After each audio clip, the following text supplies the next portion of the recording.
Hannah Paxson was born and raised in a family where money and love were abundant. Despite the parents' wealth, they gave their 3 children all the love a child could want. Hannah was the youngest and only girl.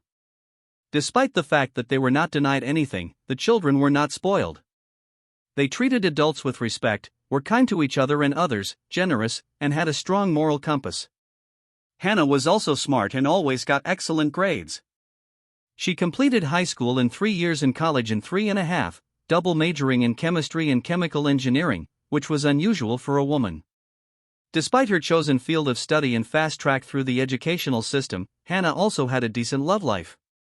However, she became convinced that the only sex she ever had was with loving, respectful partners and with adequate protection. Hannah had many potential sexual partners because she was more than averagely attractive. Although she was not a classic beauty, she had a sweet face, curvy figure, a charming smile, and beautiful silky hair that she wore just below her shoulders. According to Hannah's father Jim, she only had 2 significant problems. She was almost too kind and too trusting. "You're the most gorgeous, kind, gentle person I know. One day, though, you're going to have to grow up, Hannah." Her older brother Gil told her during her freshman year of high school. "You can't trust everyone," another Goran brother told her many times. "People are full of snakes and charlatans. You need a little skepticism." Hannah knew her brothers wanted the best for her and she accepted that they might be right. However, this did not translate into action on her part, leaving all 3 close men in her life with the belief that they would likely have to protect Hannah in one way or another for the rest of her life. There was one incident that was an exception to Hannah's gentle nature. Perhaps due to a pent-up feeling that people were taking advantage of her because of her kind and gentle nature, at the end of her 2nd year at the private high school she attended, she exploded. John was a teenager in whom Hannah was romantically interested. They went on a few dates and he seemed to like her. Samantha was a sophomore and has always been unkind towards Hannah, most likely out of jealousy. Hannah would have hated her if Hannah was a normal person, but being the gentle person she is, she just tried to avoid her. 2 days before graduation, Hannah discovered John kissing Samantha right in front of her locker. When they noticed a stunned, slack-jawed Hannah looking at them with tears in her eyes, Samantha made a painfully cruel comment and John simply laughed. Then they walked away, hand in hand. Hannah was furious, but a plan quickly formed in her head. She pulled the fire alarm while wearing a glove, and in the pandemonium she made her way into the principal's office and took the master key to the lockers, then joined her fellow students outside. Once it was determined that the fire alarm was a false alarm, everyone returned to class. After school, Hannah went into John and Samantha's lockers and pulled everything out and put it in trash bags along with the lockpick and threw the trash bags into the school dumpster. Unfortunately for her, the janitor saw Hannah throw out the trash bags, took them away, and found what was inside. He reported this to the director. The next day, the principal called Hannah and her parents into his office. Hannah refused to admit to anything, refused to accept a suspension for the first 2 weeks of the next school year, refused to apologize. In fact, she was downright nasty, much to the shock of her parents and principal, as she never showed up. Not even close to acting this way before. The principal had no choice but to threaten expulsion, despite the fact that she was valedictorian of her class. Hannah's father persuaded him to let her leave the school so that expulsion would not be on her record and agreed to make a $20,000 donation to the school to install security cameras. Hannah's parents were too stunned by her actions to punish her. However, she was grounded for the summer. The following year, Hannah attended the local public high school and graduated at the top of her class, which would have been her junior year. Gil's only comment after Hannah's tirade was, "If you get angry and want revenge, don't get caught next time." While Hannah grew up to be a pleasant, kind, and gentle person, with one obvious deviation of course, Will Walters grew up in the neighboring county as an underachiever who spent most of his time chasing girls and causing trouble. It's not such a big deal to send him to jail for more than a few hours, but then again, many of his antics were never brought to light. Will was a year older than Hannah, but was in the same class as Hannah due to her advanced academic performance. Will was always a handsome child, and as a teenager and adult he was very handsome. He was about 6 feet tall, with large, charming brown eyes and light brown hair, and a slender, muscular build. Although his physical attractiveness attracted many women to him, unless they were promiscuous, they usually did not stick around for long because he never seemed to show them respect. He didn't really show much respect for the women in his middle-class family, no doubt because his father never did. His relationship with his mother, sisters, aunts, and cousins had been tight since he was about 13 years old. After 2 years of college struggling to make ends meet, Will took a job as an apprentice insurance adjuster at a vehicle insurance company. He probably knew cars and motorcycles best, so he figured it out quickly. He was soon promoted to installer, but he had no ambition or drive to ever rise above that position. The good thing about Will's job was that his boss was a positive role model. His boss had several conversations with Will about how he treated his female employees, and over the course of a year he changed it at least as much as possible. Most of the women Will dated were slutty. However, he was looking for a high-class woman and vowed that if he ever became interested in him, he would never go back to his old ways. Since childhood, Hannah believed that family life was important for achieving fulfillment, and that devotion to a spouse was critical. Thus, as a young woman, she had a clear idea of what her family life should look like. She was looking for a man to marry, a man who would love children and to whom she could be faithful in love for the rest of her life. After working for a large agricultural chemical company for several years, she met Will Walters. To Hannah, Will was handsome. She decided that he was handsomer than her, a flamboyant extrovert and apparently respectful of women. After a few dates, Hannah began to fall in love with him, so on the fourth date, using the analytical approach she had been taught in her math and science school, she decided to ask him a series of questions. "Will, I'll be honest with you and tell you that I need answers to some questions," she said on their fourth date, sitting on a bench by the lake with Will lifting her by the shoulders. "Do I need to take a lawyer for this?" Will joked. "Only if you have something criminal in your past that you need to hide," Hannah replied, smiling. "What is the reason for my upcoming interrogation?" he asked, smiling. "Like I said, I'll be honest. I'm starting to like you, but at this point in my life, I'm only interested in a relationship that could lead to marriage. I need to know if you're ready for that or if it's time for me to move on," Hannah stated. "Now seriously. Wow, you're really straightforward, aren't you?" Will thought. "Well," Hannah asked. Will looked Hannah up and down, slowly. Finally, trying to hold back a smile, he grabbed the edges of her mouth and, parting them, said, "Open your mouth. I need to check your teeth." Realizing that he wasn't serious, Hannah poked him in the ribs, pulled away and said, "I'm not an auction horse, Will. Answer my question." "Okay," Will said. "I was just teasing. I guess you want my answer to be as honest as your question, right?" Hannah nodded, looking deeply into his eyes. "Okay, sex is very important to me. And honestly, I don't know if I could go into marriage with you without knowing how you are in bed. Is that fair enough?" "Yes, it is," she replied. "Now answer this. Do you like children?" After a thoughtful pause, Will said, "Of course I do. I adore my niece and nephew and expect to have children of my own someday if I find the right woman." Hannah smiled. "One more question. What is your attitude towards fidelity in marriage?" "I wouldn't get married if I didn't think I could be faithful. And if things had changed over time, I would have gotten divorced instead of cheating." Will answered with a serious look, although he probably kept his fingers crossed for back. Hannah sat with a half smile on her face. "Well, did I pass?" Will asked with wide eyes. "Kind of." Hannah replied with a devilish smile, at least as devilish as Hannah could get. "So that I don't waste time with you instead of dinner. Let's go to my house." With that, Hannah stood up, grabbed Will's hand and led him to his car. They spent the night together. Will woke up to the smell of blueberry pancakes and bacon. In a sexual stupor, he stumbled into the kitchen, following the exciting smells with his nose and saw Hannah naked, except for her French maid's apron, cooking up a storm.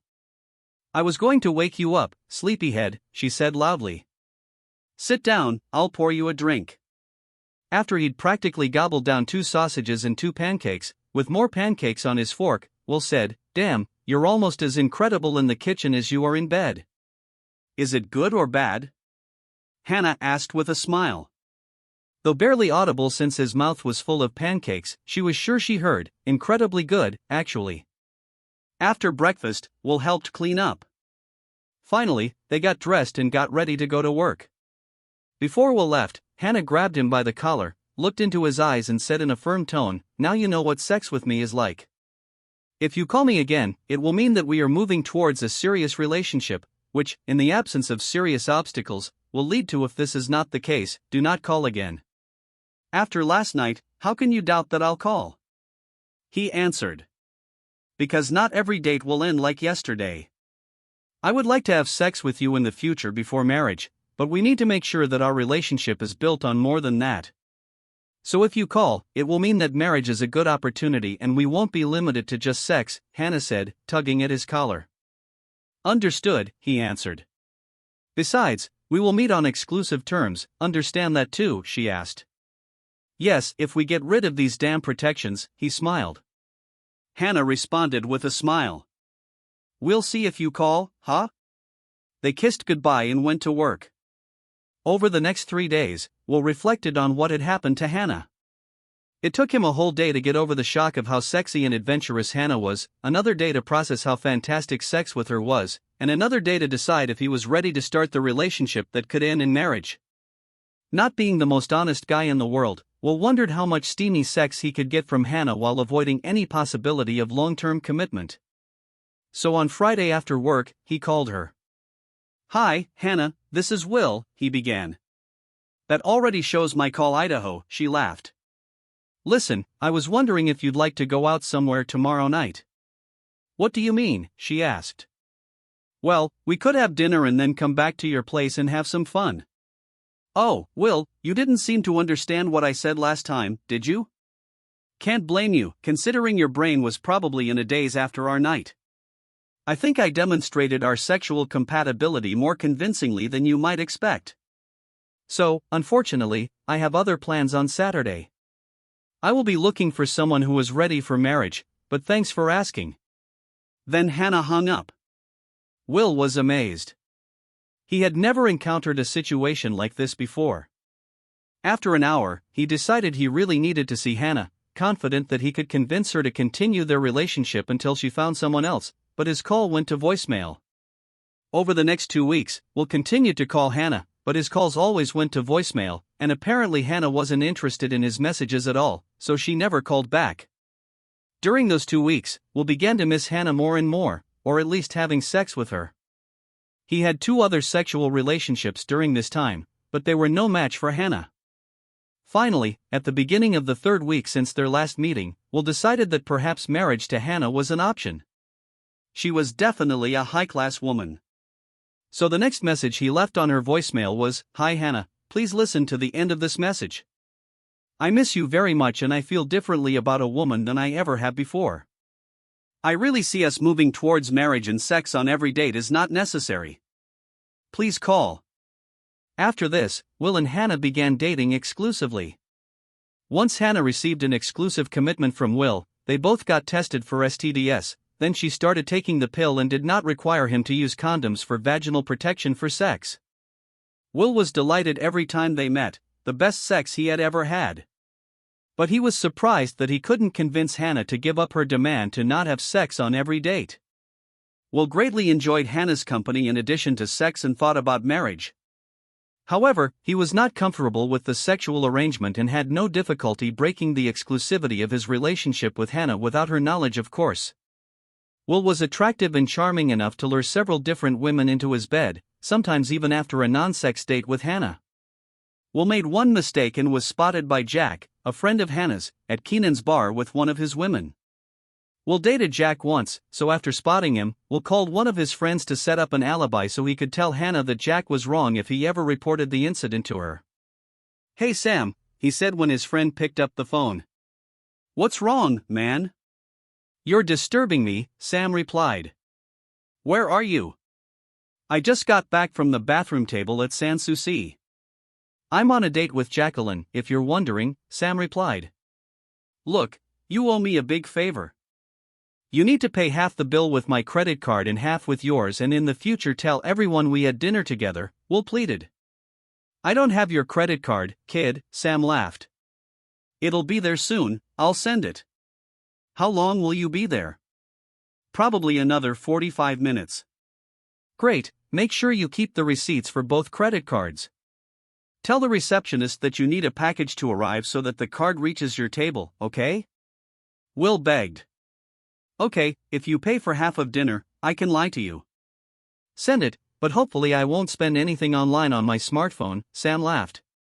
Will intercepted a waitress finishing her shift at O'Keenan's before she reached her car, explained to her what he needed, gave her $1.25 in cash and his credit card with directions to Sans Souci, then quickly returned to his woman. The next day he received his check and credit card back from Sam. The next evening, when he met with Hannah, she suspected nothing. However, 2 days later, Hannah unexpectedly came to his home after work. Hey, Hannah, great to see you, he said, leaning in for a kiss. She dodged and pushed him aside as she entered the apartment. Will, remember we have an exclusive relationship, she asked, crossing her arms. Of course, dear, why do you ask, he replied, trying to look as innocent as possible. A friend of mine saw you at a bar with another woman whom he described as cheap on Friday night. He must have made a mistake, Will answered slowly. Friday night, let me think. Yeah, we couldn't meet, so I had dinner with my friend Sam. Dinner at a bar with a woman named Samantha, Hannah asked ironically. No, dinner at Sans Souci with a man, Samuel Shields. I may still have the receipt, Will replied seriously, heading to his desk and pretending to search through a stack of papers. After searching long enough to not look upset, he pulled out the check. Here is the date, time, and my credit card number, and I signed the original. This is my half of the bill, we split the plastic. I never signed my copy, he said solemnly. This seemed convincing to Hannah, but to build confidence, he added, let me give you Sam's number. You can call him right now while I'm here and can't alert him to your call. Come on, number 627. Hannah interrupted him. Okay, I believe you. It's just that my friend was so sure it was you. I have an ordinary face, he smiled. Do you know this friend? You met him once or twice, that's why he thought he recognized you. Well, if it was me and I recognized him, wouldn't I have walked out of there? By the way, what bar was it at? He asked innocently. At Keenan's pub on Central, she answered hesitantly. I've been there, but not on a Friday night and certainly not with another woman, he smiled. I'm sorry, Hannah said, melting into his arms. It's just that our relationship would be over if that were the case. I understand, Will said, kissing her passionately. If our roles were reversed, I would do the same thing. After this incident, the relationship between Will and Hannah developed quickly. Will decided to put his other lovers on hold for the time being, especially after Hannah made it clear that their relationship would end unless it was exclusive, and he was lucky to dodge a bullet fired at him at Keenan's pub. Will's interest in marriage increased significantly when he and Hannah had a conversation that started as a light conversation but turned into a more serious topic. Honey, if I ever asked you to marry me, and I'm not saying I would, Will joked as Hannah poked him in the ribs, where do you see us living? Although I've never really thought about it, Hannah began with a flirtatious smile. There are 2-bedroom apartments in the complex next to mine that we could easily afford since the rent there is 36% lower than our current combined rent, and they're being vacated on average every 45 days. Oh, you really never thought about it, huh? Will laughed. Don't interrupt, Hannah laughed in response. As soon as I turn 30 and get my trust fund, we can pay cash for a house in the Abermer area, which is in the best school system in the state. There are houses built 5 to 10 years ago on 3/4-acre lots, most of them on cul-de-sacs, and many with solar water heaters or photovoltaic panels. Will said, I hear it's a nice place, although he wasn't really thinking about Aberdare, his comment was more of an instinctive one. He was thinking about, as soon as I turn 30 and get my trust fund. Will knew that Hannah's parents were rich, although they weren't flashy and never talked about money. Their easy lifestyle, beautiful home, expensive cars, and the charity events they organized made it clear that they were not living paycheck to paycheck. He had never heard of the trust fund. He needed to know about this but proceed with caution. You're one smart, well-rounded sex goddess, aren't you? He said, holding Hannah's hands.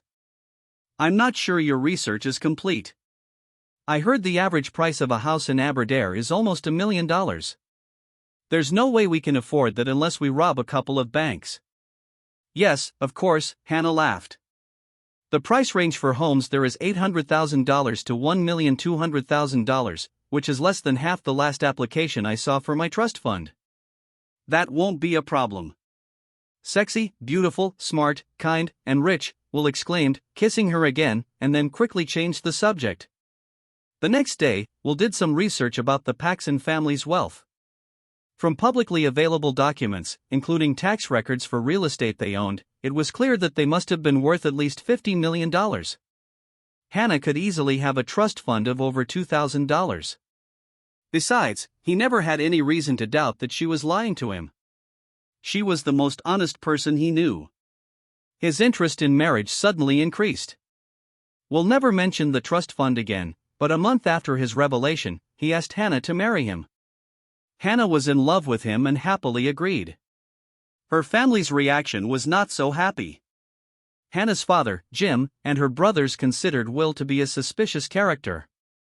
While they had no doubt that he was in love with Hannah, what man wouldn't be, they did not see him as a long-term faithful spouse. In fact, Jim conducted a background check on Will that revealed some troubling, although perhaps not disqualifying, episodes. An outstanding loan, 2 misdemeanor arrests with no subsequent discussions, a job with no prospects for advancement, credit cards that were nearly maxed out, and poor relationships with the women in his family. Although Jim did not tell Hannah about the test, he did tell his sons, Gil and Goran. The three of them decided that if Hannah intended to marry Will, they would support her, but would do everything possible to protect her, including financial protection. At what Hannah and Will knew was an impromptu family meeting, Jim brought up the topic of a prenuptial agreement. So, Hannah, do you want to use my lawyer for your prenuptial agreement? I haven't really thought about it, Dad, she replied as Will's eyes widened. Well, I'm sure Will knows that when someone has a trust fund, a prenuptial agreement is standard procedure, isn't it, Will? Jim asked as he, Gil, and Goran all looked at Will. Well, I'm not sure I've heard of that, Will muttered. Well, you wouldn't exactly marry someone as beautiful, sexy, and smart as Hannah for her, would you? Goran suggested, glaring at Will. No, of course not, Will replied, trying to sound a little offended that he was even asked about it. Of course not, Goran, Jim chimed in, clapping Will on the back. I will have my lawyer send you a standard prenuptial agreement, Hannah, that will be mutual and protect both your and Will's interests. Okay, Dad, Hannah agreed with a smile. Given Will's obvious love for you and his intelligence, I prepared a little pre-wedding gift for you and him, Jim continued. Will, I know how much you love red wine, so I purchased 12 bottles of the flagship red wine from Harlan Estates.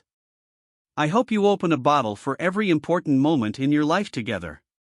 But this wine is not for everyday drinking, said Jim, lifting an ornate wine box from the pantry floor onto the kitchen table. Wow, Will exclaimed.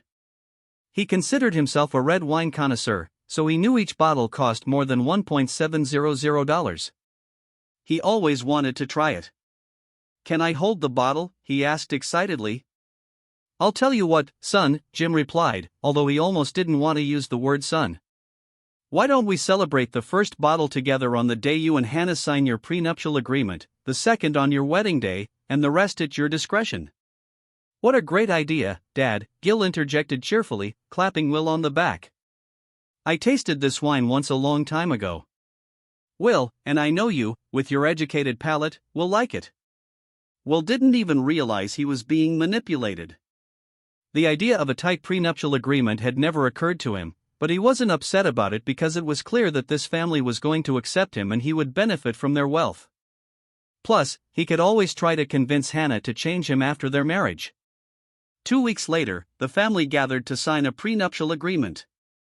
Will knew enough about this to know that neither party had rights to what the other brought into the marriage, including Hannah's trust fund, and that it expired after 10 years of marriage. He was surprised to learn that it also contained a clause stating that if either of them had sex with the other after marriage, which was proven by clear and convincing evidence and not mere probability, then they were not entitled to alimony from the other sides. How naive, gentle, and trusting Hannah was, he knew he could work around it, she would never know. Will loved Harlan Estates wine, and Jim made sure Will got triple share.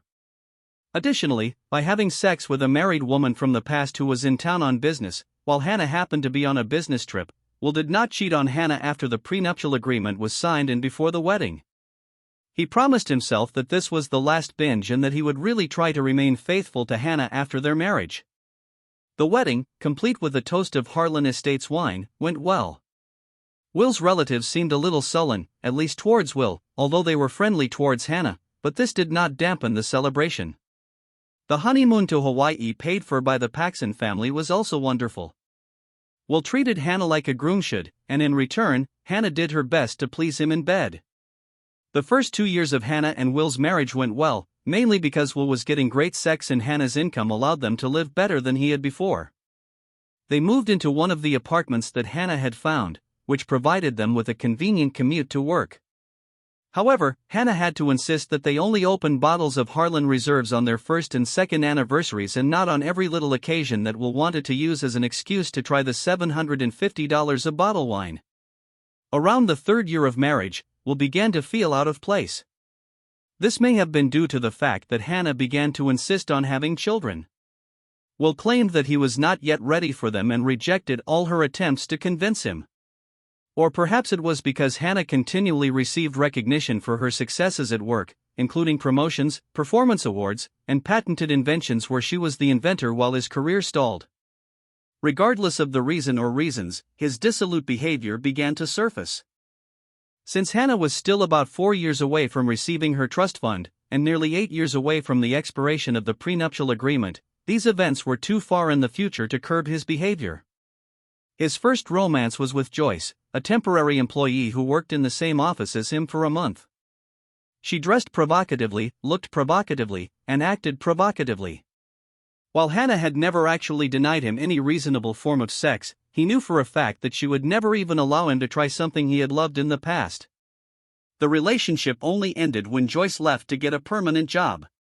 Although Hannah occasionally heard comments about Joyce from Will's coworkers, she was not actually aware of the scam, although Will's sexual prowess had diminished slightly. When she asked him about Joyce, he lied convincingly about how a couple of single guys in the office exposed her frivolous behavior and got involved with her. Hannah believed him. After Joyce, for the next 10 months or so, Will looked for available women wherever he could. When he started working late, which Hannah thought was incredible for an insurance agent, began spending more money than he made on things Hannah couldn't identify or track, and when his sexual activity decreased, Hannah confronted him. "Will, you seem less active in bed or don't want sex as often as you used to. Is something wrong?" she asked. "No, where did you get that idea?" "You're a wonderful wife," he replied. "Then what's the reason?" "I guess I'm just tired from work," he replied, shrugging and trying to change the subject. "Speaking of work, I didn't realize insurance agents worked late. What do you do when you work late?" "Well, of course, I don't do evaluations, but sometimes in emergencies I do. But most of the time it's an office job, trying to help my boss with reports for head office, etc., trying to get a promotion," Will answered. "Have you talked to him about this?" she asked. Will's mood began to change.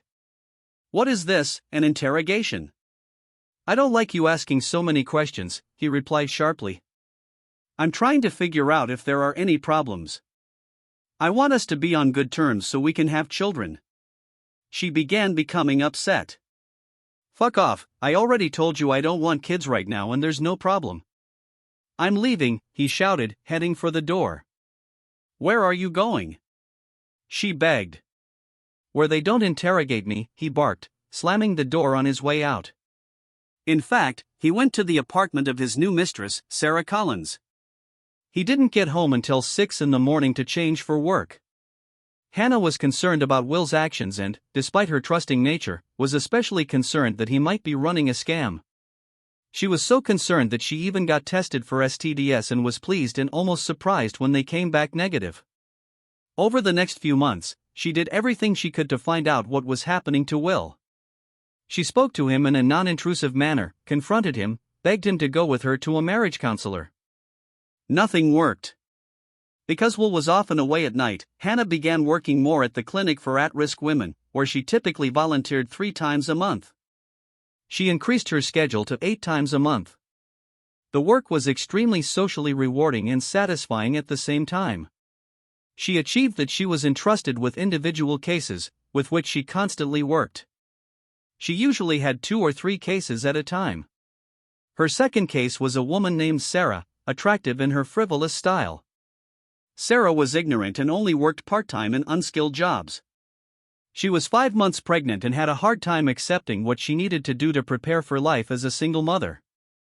In the first few sessions, Hannah provided her with standard nutrition information, arranged a meeting with one of the charity's volunteer midwives, and helped her resolve problems with her landlord and at work. After Hannah gained her trust, Sarah began to open up. Hannah began to become attached to her because, although Sarah was not gifted with much intelligence and had a difficult upbringing, she was kind and tried to see the best in people. After Hannah had gained Sarah's trust, as required by the charity, she began asking about the baby's father and the possibility of receiving support from him. "I'm pretty sure who he is because he had sex with me without protection and all the other guys used protection," Sarah revealed to Hannah. "What's his name?" Hannah asked. "I'm very ashamed," Sarah said, lowering her eyes and twisting her hands. "I only dated him about a dozen times and it was just casual sex except for the time he had sex with me while drunk. I only know his name, Will." Hannah tried not to show her surprise and concern. "A lot of guys are called Will," she told herself, but that didn't stop her from asking further questions. "Are you still seeing this guy?" "No. As soon as I discovered I was pregnant, I told him the baby had to be his since he was the only one who was with me without protection," Sarah continued, stuttering. "He got really angry, called me names, denied being the father, and then left. That was over 2 months ago and I haven't seen him since and don't know how to contact him." "Is he married or single?" "He told me he was divorced," Sarah replied. Sarah's hand for support. "Well, he's about 6 feet or 6'1", slim build, brown eyes, light brown hair, handsome, and he has a mole on his thigh," she said. Hannah was stunned but recovered. "Let me try to investigate a little," Hannah said, then squeezed her hand again. When Hannah left the charity that evening, she was furious. This was only the second time in her life that she had been so angry that she wanted to destroy someone, namely Will. She didn't dare go home because she might have killed him that night, and although it would have given her satisfaction, she wouldn't have been happy about being in prison. Hannah sat in her car for several hours. She thought about how Will had refused to have children with her, and now he would have a child with another woman, how it was now clear that he had been cheating on her for a year, not only with Sarah but with others as well, how he took advantage of Shed by having unprotected sex with her while she was drunk and then failing to take responsibility for his actions, and how he spent her money to support his infidelity. Once she had regained her composure, Hannah checked into the hotel. She called Will and told him she was helping a woman downtown who was in crisis and wouldn't be coming home for the night, and without waiting for a real answer, she ended the call with a little cry, "I have to go, Will, I'll call you tomorrow." The next day, Hannah took the day off from work and went to Sarah's. She showed Sarah photographs of 6 men, including Will, and she immediately recognized him as the baby's father. Hannah didn't show her reaction, in fact she pretended it was unexpected. Hannah then convinced Sarah to take a prenatal paternity test using a blood test, a safe and accurate test that only requires drawing blood from the mother 10 milliliters and father 5 milliliters, the uterus is not affected. Drawing blood from Sarah was easy, now she needed to take it from Will. Hannah called Will at work. "Darling," she began, almost choking on the word. "We have a new and better health insurance plan at work that now covers you 100%, so you don't have to pay for your insurance anymore." "Great, Hannah, how did it go with the woman in crisis?" He replied, a little annoyed. "Oh, thanks for your understanding, honey, everything worked out as well as it could. I didn't get home before you left for work, and then this insurance thing came up. We need to act quickly because I took too long on this, sorry," she said apologetically. "Okay, if I can stop paying for insurance, what should I do?" he muttered. "Today, during the day, a nurse will come to your office at a time that is convenient for you and will perform a quick assessment, including taking a small blood sample." "That's it, when is it convenient for you, dear?" After some hesitation, Will replied, 2:00 p.m. will be fine, I think. She'll be there at that time. "Thanks again, honey, I have to run." Hannah ended the call. Hannah paid an emergency fee to have a nurse from a mobile health unit come and take a blood sample from Will and perform a brief examination. She then sent both blood samples to an organization that specializes in prenatal DNA testing. The results were due in 5 days, giving Hannah the time she needed to put her plan into action. Since her last promotion, Hannah was not required to report all of her time on a specific project. She managed 8 projects so she could split her time between several laboratories at a large agricultural chemical company, giving her the opportunity to pursue her own research or project without the presence of others. When the results of the prenatal test came back 5 days later, they showed what Hannah knew they would, that Will was the father of Sarah's baby. Through another charity that the Paxson family supported, she arranged for her parents to make anonymous donations to ensure Sarah could effectively care for the baby, including providing her with a new home, furniture, baby food, diapers, and other necessities. Hannah also arranged a higher-paying part-time job for Sarah at a charity. Hannah never told her parents exactly what the anonymous donations were used for. Late in the day, when the test results came back, Hannah was convinced that her plan was in place. She moved all of her most valuable items into her parents' house and left Will a note. "Dear Trash, in fact, calling you trash is an insult to trash.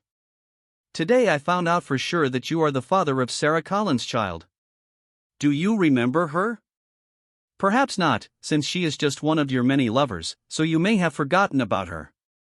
You didn't want children with me, but you had sex with other women without protection, including Sarah when she was drunk. How can you justify spending on your connections with the money I earned?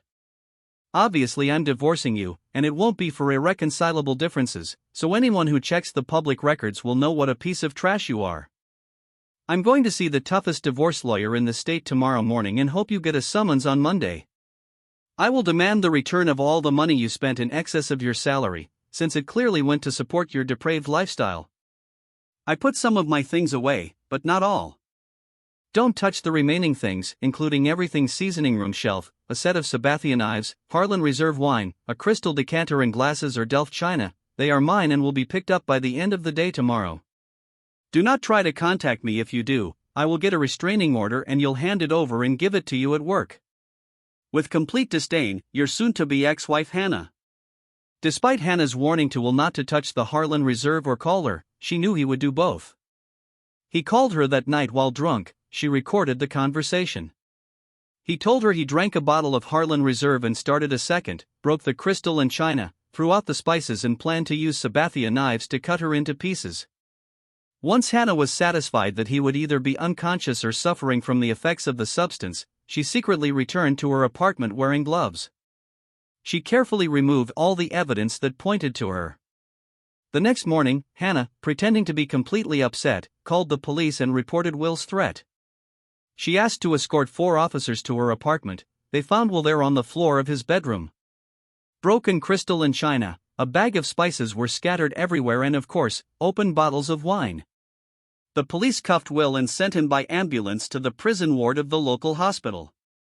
At Hannah's insistence, they sealed off the apartment as a crime scene to prevent anyone from entering or taking evidence, as she had convinced them that she would be filing a report for theft and destruction of property. Doctors at the hospital initially could not determine what the problem was.